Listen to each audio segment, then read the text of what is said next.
Legal, né?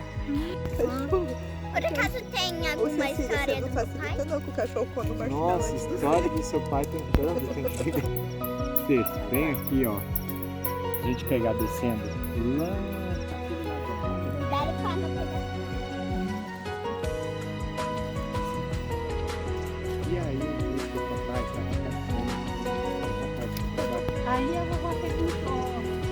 Não, a vovó falou, eu acho que eu vou fazer um cachorro quente. De repente a vovó olhou, o Dinho estava botando cachorro dentro da panela. Mas era um bebê, você ia ter o cachorro quente, você pegou o cachorro. O Dinho ia cozinhar o cachorro. Ia botar o cachorro dentro